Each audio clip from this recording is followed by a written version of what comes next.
और जो हुई हैं उनमें 34, 35, 36 53 नंबर दे दिया, और जब हमारी बारी आई तो जज साहब ने बोला वेरी लॉन्ग, अगली बार। तो साथियों, हमें अपनी सबसे ऊंची अदालत के ऊपर यकीन था और शायद है भी, लेकिन कुछ ये जो हमारे साथ, हम पर्सनली अपनी बात कर सकते हैं, जो इतनी तरीके लगी हैं, हम समझते हैं कि ये बहुत डिले नॉर्मल रूटीन से हट के हुई है। हम सिर्फ यही कह सकते हैं कि नॉर्मली ऐसे नहीं होना चाहिए। हम उम्मीद करते हैं कि अभी 24 को हमें पूरा मौका मिलेगा और इंसाफ हमको जरूर मिलेगा, क्योंकि हमारा केस बहुत स्ट्रांग है। दूसरी बात साथियों, इस दौरान 1 साल हो गया, हमने कोविड या इस महामारी में आए, आप सबको मालूम है, जो संपर्क में रहे, हमने 1 मिनट भी अपनी मुहिम को छोड़ा नहीं है। हमने प्रधानमंत्री जी को चिट्ठी लिखकर बोला कि हम टेम्परेरी सस्पेंड कर रहे हैं सरकार के साथ के लिए, लेकिन हमारी मुहिम का बेसिक जारी रहेगा। हमें जल्दी से जल्दी 1 रैंक 1 पेंशन दीजिए। हर महीने हम चिट्ठी लिखते रहे रक्षा मंत्री जी को, और हर 2 या 3 महीने के बाद हम प्रधानमंत्री जी को चिट्ठी लिखते रहे। किसी का ना तो जवाब आया, ना ही उन किसी दोनों में से किसी ने एक्नॉलेजमेंट किया। ये है सिर्फ जाकर एक जगह पे 2 जगह के बोल देना कि सैनिक का हम आदर करते हैं, या पार्लियामेंट में बोल देना कि कोई भी किसी वक्त आ सकता है। ये हमारे रक्षा मंत्री जी ने लोकसभा में बोला था, लेकिन जब हमने रिक्वेस्ट किया तो उन्होंने हमें मौका नहीं दिया। 1 मई 2019 को सुप्रीम कोर्ट ने ऑर्डर पास किया सरकार को कि ये जो त्रुटियां हैं 1 रैंक 1 पेंशन की, ये हैं, आप इनको रिजॉल्व कीजिए। जो पिटिशनर्स हैं और दूसरी एसोसिएशन के साथ, साथियों, सरकार ने नहीं बुलाया। हमने बहुत रिक्वेस्ट करने के बाद 1 जुलाई 2019 को हमें मीटिंग मिली एक रक्षा मंत्री जी से। हम गए, उन्होंने बोला हम अभी थोड़े ही दिन आए हैं, नए हैं, आप रख दो, स्टडी करके हम 10 तारीख को या 10 दिन के बाद फिर बुलाएंगे। वो 10 दिन आज तक नहीं आए। साथियों, सरकार ने हमें 1 रैंक 1 पेंशन नहीं दिया। आरटीआई के ऊपर हमारे एक ऑफिसर साहबान ने 1 रैंक 1 पेंशन की फाइल पहले दिन से लेकर आज तक मंगवाई और सरकार को देनी पड़ी। साथियों, वो इतनी बड़ी फाइलें हैं, वो हमारे पास है, हमने पढ़ी है, और उसमें क्लियर लिखा हुआ है, इवन लॉ मिनिस्ट्री ने सरकार को बोला है कि आप डेफिनेशन बदली नहीं कर सकते, क्योंकि वो सुप्रीम कोर्ट के ऑर्डर के अगेंस्ट होगा या पहली जजमेंट्स के अगेंस्ट होगा। पर सरकार ने अपनी मर्जी करते हुए आज तक हमें नहीं दिया, इसलिए ये मुहिम जारी है। 2 महीने पहले या 1-1.5 महीना पहले मैंने सोचा कि हम एक चिट्ठी प्रधानमंत्री जी को लिखते हैं, और उस चिट्ठी को काफी हमने मेहनत करके बनाया, सबने मिलके, और हमने ये अब तक से ध्यान सोचा कि कम से कम 100 जनरल साहब से हम उसको साइन कराएंगे और वो चिट्ठी भेजेंगे। साथियों, जब हमने शुरू किया तो हमें काफी अच्छा रिस्पांस मिला, कुछ से नहीं भी मिला, और उस लेटर को 161 जनरल साहब ने साइन किया और तकरीबन 192 ब्रिगेडियर साहब ने साइन किया। बाकी हमारे दूसरे रैंक जवान जेओ ऑफिसर टोटल उस वक्त जल्द में जो मेरे को मिल पाए तो 631 ऑफिसर जेसीओ जवानों ने साइन किया उस लेटर को, और हमने वो लेटर प्रधानमंत्री जी को भेज दिया। उसके ऊपर मैं चीज ये लिखी कि एक वो क्या बोलते हैं, मतिया पुत्र जिसे कहते हैं, स्टेप चाइल्ड ट्रीटमेंट, फौजियों के साथ स्टेप चाइल्ड ट्रीटमेंट, सौतेला व्यवहार, और उसको हमने 1947 से स्टार्ट किया। किसी पार्टी व्यक्ति नहीं, लेकिन सभी ने हमारे साथ अन्याय किया, हमें जस्टिस नहीं दिया। हमारी पेंशनें 47 में ही नेहरू जी ने कम करवा दी, फिर भी हमारी पेंशन 73 तक सिविलियन के सीनियर मोस्ट से 2.5 गुना ज्यादा थी, 2.4 टाइम्स मोर। हमारे चीफ साहब की पेंशन 1000 रुपया थी 1973 तक, और जो सीनियर मोस्ट सिविलियन था उसकी पेंशन थी 416 रुपये 8 आने। साथियों, 73 से लेकर 2006 1 जनवरी इस ब्यूरोक्रेसी ने ऐसा मधानी चलाई कि हमारे चीफ की पेंशन 1 जनवरी 2006 से 45,000 और हमारे सीनियर मोस्ट सिविलियन की भी पेंशन 45,000। इसका मतलब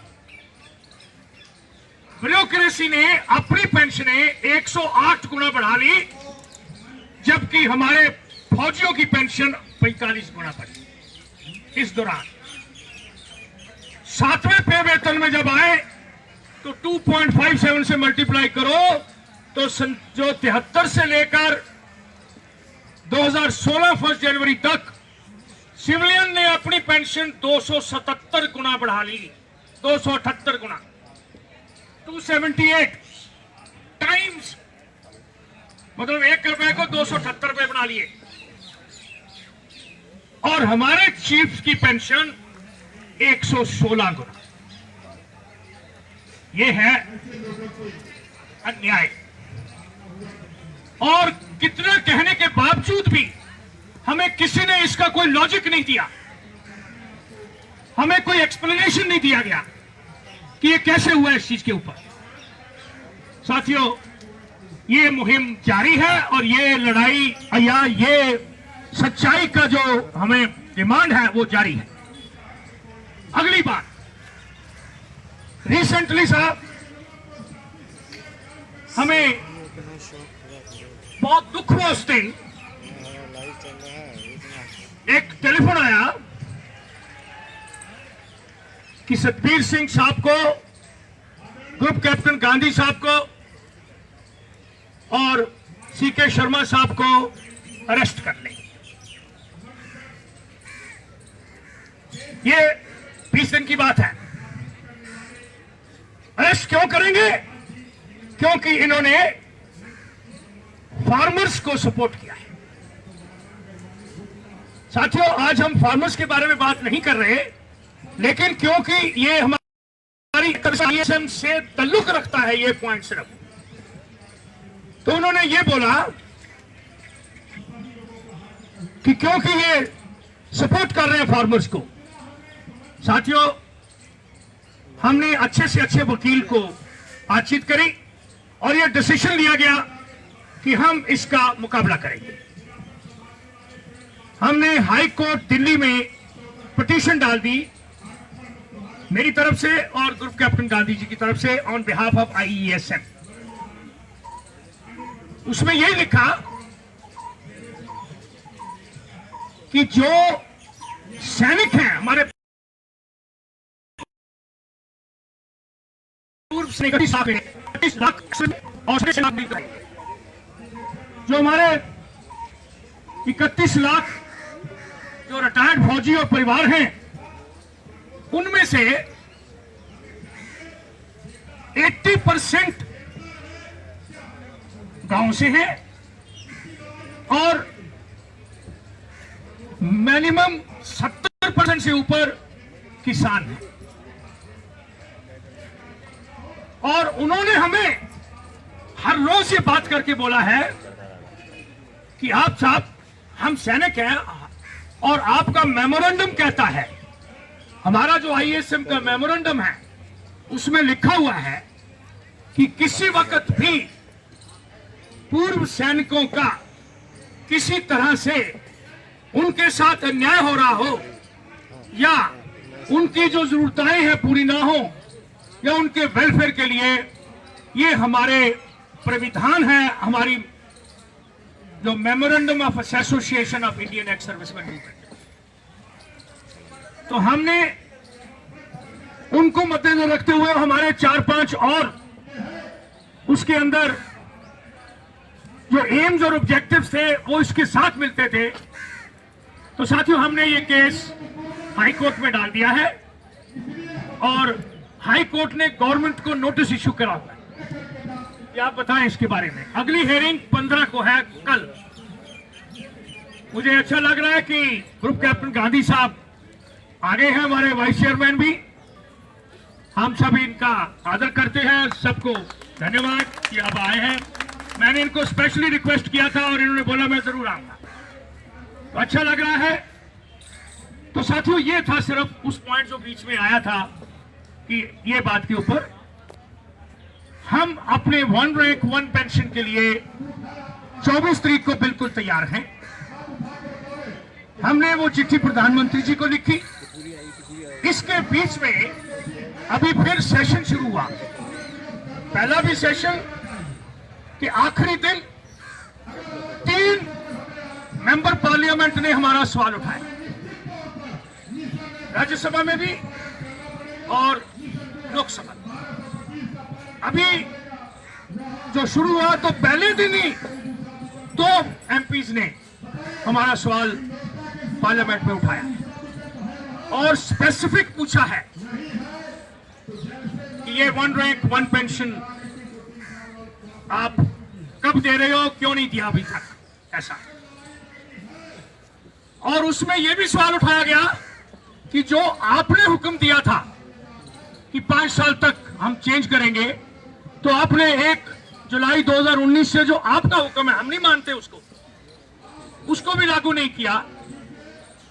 तो सरकार ने जवाब दिया, परसों की बात है, राज्यसभा में, कि हम इसके वचनबद्ध हैं इसको लागू करने की। अभी वचनबद्ध है, कब देंगे अभी तक उसके बारे में, उसके बाद कुछ नहीं आया। ये परसों की बात है, जब ये सेशन शुरू हुआ पहले दिन ये बात हुई। साथियों, ईसीएचएस के लिए हम लगातार जैसे पॉइंट आते हैं, पांडे साहब, बाकी साहब, जहां जहां से भी हमारे को मैसेज मिलता है, हम उसके बारे में बातचीत करते रहते हैं। अभी एमडी ईसीएचएस साहब नए आ गए हैं, 1 हफ्ता पहले ही आए हैं। पहले वाले एमडी ईसीएचएस साहब बेंगलोर में चले गए हैं, इनसे मैंने संपर्क किया है।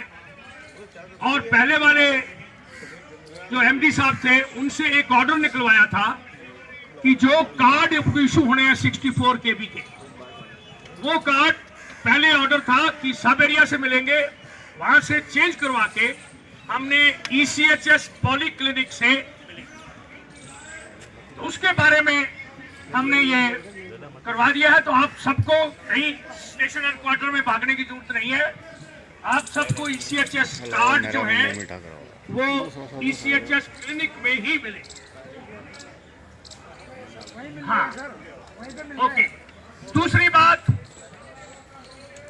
मैंने पहले वाले से भी जाने से पहले नए वाले को भी बोला है कि जो ये इंजेक्शन लगना है, वैक्सीनेशन, ये भी ईसीएचएस में लगाया जाए as part of our medical care.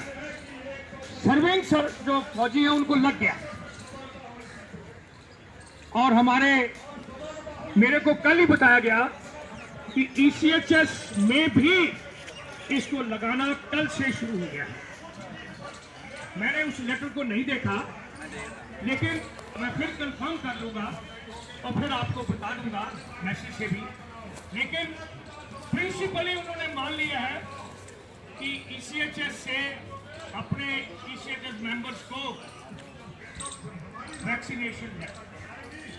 अभी 2 वैक्सीनेशन है, चॉइस आपके ऊपर है, लेकिन मैक्सिमम लोगों ने वो कोविशील्ड जो है उसका लगाने के लिए सबको सुझाव दिया है। कोविशील्ड, तो कोविशील्ड जो है उसको आप जरूर लगवा लें। इसका कम से कम 1 साल का प्रोटेक्शन और विद हाई एफिशिएंसी दे रहे हैं। साथियों, मैं ISM की ओर से आप सबको ये गुजारिश करना चाहता हूं, आप कोई भी पॉइंट हमारे पास बुलाएंगे, हम रेस्ट में नहीं रहेंगे। मैं, वाइस चेयरमैन साहब, पांडे साहब, हम 24 घंटे में कम से कम 10-12 बार बात करते हैं डेली, और कोई भी पॉइंट होता है उसके ऊपर एक्शन करते हैं। तो मैडम ने तो बोला 10-11 को, लेकिन 172 विडोज को डबल पेंशन दिला चुके हैं। 172 विडोज को, जिनको मालूम ही नहीं था। अभी 3 दिन पहले ही यहाँ पे 60 फैमिली नेपाल की रहती है यहाँ, वो एक आ गई, उसकी डबल पेंशन लगनी थी।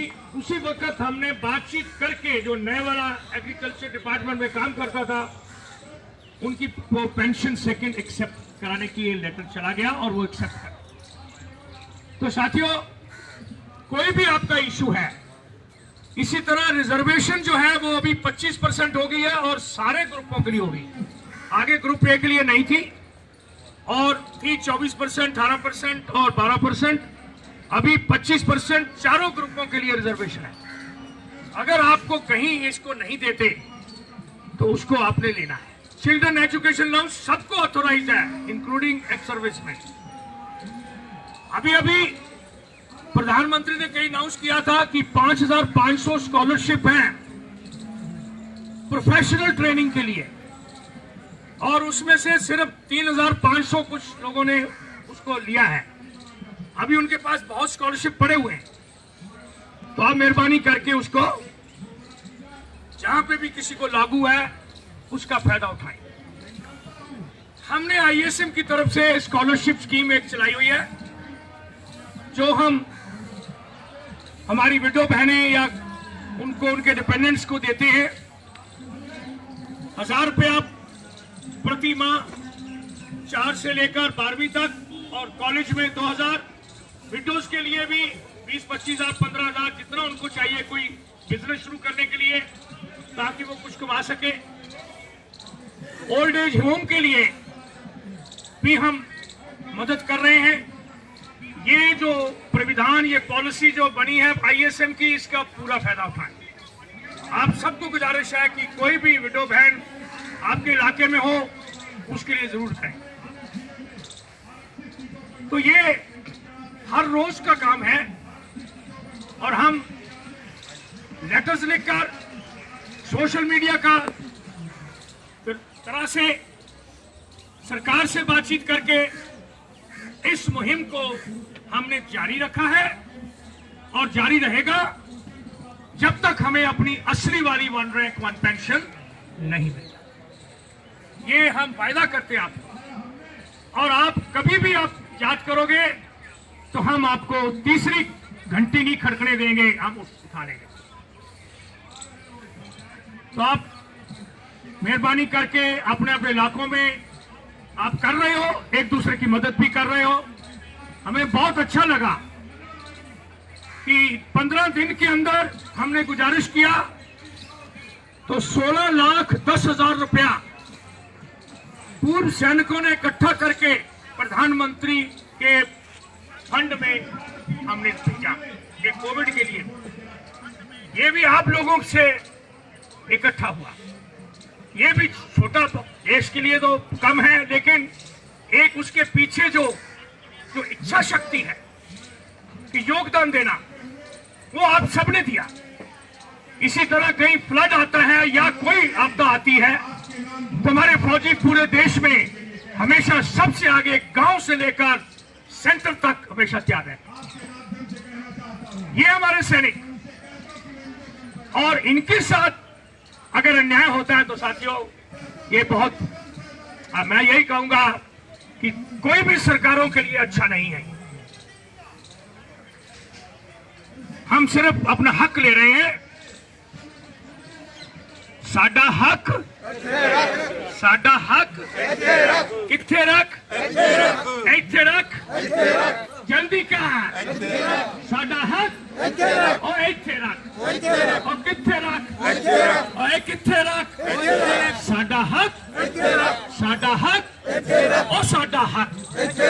ये है भाई, हम सिर्फ अपना हक मांग रहे हैं, हक के सिवा कुछ नहीं मांग रहे। तो एक दवार साहब आज नहीं आए, उनका काम था, लेकिन उनकी कविता मेरे को जरूर याद आ रही है 2 लाइन की, कि कितने बाजू कितने सर गिन ले मोदी जी ध्यान से, हारोगे तुम हर बाजी जब खेले हम जी जान से। तो ये हम हर रोज यहां बोला करते थे। साल निकल गया लेकिन साथियों भूले नहीं हम एक सेकंड। हम सब इकट्ठे हैं, इस इकट्ठ को कायम रखना, इस यूनिटी को बरकरार रखना, और सैनिक परिवार को कहीं से भी आपको आवाज आए उधर जल्दी से चले जाना। एक और बात, हमारा साथी जोगिंदर सिंह जो साइकिल चला के गुरदासपुर से यहां आया, वो बहुत बीमार है, बहुत बीमार है, और उसको हमारे एक कर्नल रोहित साहब होते थे, वो बहुत देखभाल कर रहे हैं, डॉक्टर साहब थे, वो भी देखभाल कर रहे हैं। उनको हमने जलंधर भेजा, गुरदासपुर से, जलंधर से उनको ब्लड कैंसर के लिए उसको डायग्नोज किया है, और अभी कल सुबह कोशिश जारी है कि हम उनको एम्बुलेंस से कमांड हॉस्पिटल में उनको रेडियोथेरेपी के लिए ले आए। साथियों, हम सब भगवान से प्रार्थना करते हैं कि वो ऐसा योद्धा जो साइकिल पे 540 किलोमीटर चलकर यहाँ हमारे साथ आया, हम जोगिंदर की जो बीमारी है वो दूर हो जाए, ऐसी भगवान से प्रार्थना करते हैं। जनार्दन साहब हॉस्पिटल में हैं, हम ईश्वर से प्रार्थना करते हैं कि वो हमारे साथी रहे हैं हमेशा, कि वो जल्दी से जल्दी ठीक होकर अपने परिवार और सैनिक परिवार के साथ फिर वापस लौटे। इसी प्रकार पूरे हमारे बाकी कोई भी साथी किसी तरह की कोई प्रॉब्लम हो, हमें 2-3 प्रॉब्लम बहुत सख्त आई कि सिविल एम्पैनल्ड हॉस्पिटल में हमारे फौजियों को नहीं लिया, बक्सर से और पटना से वहां और जयपुर से। साथियों, बहुत लड़ाई लड़ी हमने, अभी ऑर्डर इशू हो गए हैं। हमारे अपने जो पेरेंट्स हैं उनको नहीं लिया गया, हमारे वाइस चेयरमैन साहब के फादर साहब एडमिटेड थे आरआर में, उनको नहीं ले रहे थे कि अलाउड नहीं है, ऑथोराइज नहीं है, जबकि हमारी सर्विस कंडीशन में है। अभी जो पुराने वाला एमडी जाने से पहले बोल गया कि ऑर्डर्स आ गए हैं, parents are included in as dependent. Harjinder Khera भी हॉस्पिटल में है सर। जी, हरजिंदर खेरा अच्छा, वो भी हॉस्पिटल में है। हाँ, नहीं उन्हें आना। हरजिंदर खेरा जी जो भी हर वक्त ऑलमोस्ट डेली बेसिस के ऊपर आते रहे, मोटरसाइकिल के ऊपर पूरा 25 कितने उसने 1000 किलोमीटर मोटरसाइकिल चलाया, 5000 किलोमीटर, शहीदों की मिट्टी लाए थे यहाँ, और शहीदों की मिट्टी जगह जगह से लाए, वो भी हॉस्पिटल में है। हम भगवान से प्रार्थना करते हैं कि हे ईश्वर, हे भगवान, हे बाबा जी, आप हमारे इस पूर्व सैनिक की जो हिम्मत रखता है तगड़ी और साथ देता है यूनिटी में, और अच्छा आगे आने वाला एक फौजी है, हम भगवान से प्रार्थना करते हैं कि उनकी भी सेहत अच्छी रहे। जैसे शुरू में हमने 1 मिनट का मौन वतन किया, मौन रखा कि सबके लिए जो भी हमारे साथी चले गए, करीब साहब या बाकी भी जवान जेसीओ ऑफिसर्स नहीं रहे, उन सब के लिए हमने 1 मिनट के लिए प्रार्थना करी भगवान से कि उन सबको शांति दे। साथियों, कोई किसी का सवाल है? पॉइंट तो बहुत है क्योंकि चिट्ठी, हाँ अभी बता, एक पॉइंट है रिजर्विस्ट के लिए।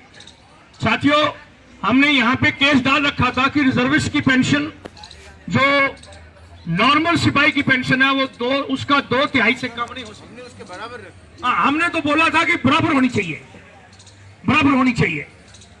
लेकिन एक केस डाला हैदराबाद में, तमिलनाडु का केस हैदराबाद बोर्ड में, और वो केस हमारा सिपाही जीत गया और उसकी जजमेंट जो है वो अभी हमने सरकार को भेजी हुई है कि वो सभी रिजर्विस्ट के लिए लागू होनी चाहिए। और उन्होंने जो मिनिमम 9,000 थी उससे बढ़ाकर 11,700 कुछ हो गई, 11,800 रुपया बेसिक हो जाएगी, उसके बाद दिए तो उनको भी अभी 13-14,000 रुपया पेंशन मिल जाएगी, जो अभी 9,800 रुपया मिलता है। ये केस हम जीत चुके हैं, सिर्फ सरकार ने लागू करना है। अगर सरकार और 15 दिन में नहीं करती, मैंने कुछ 4 चिट्ठियां लिख चुका हूं, एक चिट्ठी मैंने परसों ही भेजी है, 15 दिन वेट करेंगे। उसके बाद हमने एक एडवोकेट साहब से गुजारिश करी है कि ये केस सीधा सुप्रीम कोर्ट में डाले कि सबको लागू होना चाहिए, और ये सबके लिए था। उन्होंने एक आदमी की पेंशन नहीं बदली करी, उन्होंने रिजर्विस्ट पेंशन रिवाइज करी, रिजर्विस्ट पेंशन बढ़ाई है, इसलिए वो सबको लागू है। ये तकरीबन 1,76,000 हमारे रिजर्विस्ट थे, उसमें से कई बेचारे ईश्वर को प्यारे हो गए होंगे, पर जो भी हैं उन सबको न्याय मिलेगा। और हम सब मिलकर इसमें, हमारे वाइस चेयरमैन ने और एक और पांडे साहब एडवोकेट थे, उन्होंने काफी इसके केस को बढ़ाया। इसका डेट कब से दिया है? 2019 से 2019 से। ये सबको आप बता सकते हैं, उसके लिए भी। अगला एक पॉइंट, जहां जहां पे भी आप एक बहुत बड़ी ताकत हो वोट, तो साहब ने भी बात करी, साहब ने भी, हमें अपनी वोट का सही अधिकार करना है। और उसके लिए जो हमारे सर्विंग हैं उनके लिए भी सुप्रीम कोर्ट की जजमेंट है कि उनको जहां वो सर्विस कर रहे हैं वहां पे वो वोट दे सकते हैं। तो उसके लिए भी, जैसे आपकी पंजाब में अभी होने वाला है, दूसरे जगह पे होने वाला है, तो 16 तो कैंटोनमेंट है आपकी। और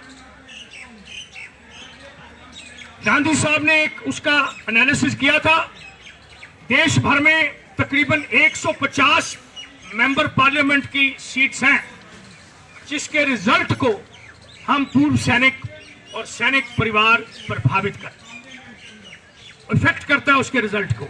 और 450 एमएलए के जो रिजल्ट हैं असेंबली के, उनके रिजल्ट को प्रभावित करता है। तो आप एक बहुत तकड़ा सेगमेंट ऑफ सोसाइटी हो, अपने वोट का सही अधिकार करें और सोच समझ के। हमारा एक ही नारा है, हम उसके साथ जो हमारे साथ, हम उसके साथ जो हमारे साथ, सिर्फ इतना ही हमारी विचारधारा है, हम उसके साथ जो हमारे साथ। सर एक कहते हैं सर, कैंटीनों में बहुत ही हमें मुश्किल आ रही है। वहाँ पर पहली तो बात यह है कि जब हम जाते हैं, कई बार वो उम्र पूछते हैं तेरी 60 है या 65 है, अगर उससे ऊपर है तो बोलते हैं किसी बच्चे को लेकर के आओ तब आपको मिलेगा, आपको नहीं मिलेगा, पहली बात है। दूसरी बात सर, आजकल जहाँ तक सुनने में आया है, जब हमारी ग्राहा कंटीन है समराला में है, वहाँ पे गए हैं तो वहाँ पर ये बोल रहे हैं कि आपका जहाँ पे कार्ड बना हुआ है वहीं आपको सामान मिलेगा, नहीं तो नहीं मिलेगा। ये बहुत तरह से ये जो दुविधाएं अभी डाली गई हैं, ये इसको हम फाइट कर रहे हैं और हम करते रहेंगे। ये गलत है। जो कैंटीन फैसिलिटी है वो आपको सर्विस कंडीशंस में है, और उस सर्विस कंडीशंस को ये बदली नहीं कर सकते खास वजह के कारण। अगर है तो बताना पड़ेगा गवर्नमेंट को। अभी ये कोविड के लिए था, साहब बोल रहे हैं, तो हम ये होप करते हैं कि वो खत्म कर देंगे। एक चिट्ठी आगे आगे लिखे और भी लिखेंगे, जो वो कार नहीं खरीदने की है वो सब कुछ हमने लिया हुआ है। और मामा आपको यकीन दिलाते हैं कि हम इसके लिए लड़ते रहेंगे जब तक ये जो ओरिजिनल हमारी चीज बहाल नहीं होती। क्यों किया गया आपको शायद ये मैं बताऊं। मैंने एक बारी QMG के दफ्तर में गया और वहां जाके मैंने जब पता किया, बात यूं है कि हम अपने पैरों के ऊपर आप कुल्हाड़ी मारते हैं, हम अपने पैरों पे आप कुल्हाड़ी मारते हैं। 1979 तक जो कैंटीन प्रॉफिट थे वो डिफेंस मिनिस्ट्री के अधीन नहीं थे, वो आर्मी चीफ के अंडर थे और वो बांटा करते। फिर पता नहीं इन ब्यूरोक्रेसी ने क्या बोला कि 1979 से ये मिनिस्ट्री ऑफ डिफेंस के नीचे प्रॉफिट चले गए। अभी हम एक केस तैयार कर लिया है, डालेंगे कि कैंटीन प्रॉफिट जो है वो हमारी जो स्ट्रेंथ है 15 लाख, जो उनके ऊपर के मल्टीप्लाई करके इतना पैसा बनता है, आप उसके हिसाब से हमारी खरीदो फरोख्त होती है, तो वो पैसा प्रॉफिट हमारे सर्विंग और रिटायर्ड लोगों के ऊपर 90% से ज्यादा प्रॉफिट हमारा बनता है। तो साथियों वो हम कर रहे हैं, उसके लिए लड़ेंगे। नॉट ओनली दिस, ये जो कैंटीन के ऊपर रिस्ट्रिक्शनें जो उन्होंने डाल दी है वो गलत है, तो साहब हम इसके लिए लड़ेंगे। ये लोकल डाल दी है उन्होंने, लेकिन ऐसा नहीं होना चाहिए। जहां पे इंडिविजुअल कमांडर्स जो हैं वो सुन रहे हैं, कांटेक्ट कर रहे हैं और सभी को बता रहे हैं कि ये हमारी ओरिजिनलिटी को बहाल करे, नहीं तो ये और असंतुष्टता फैलेगी और जो अच्छा नहीं।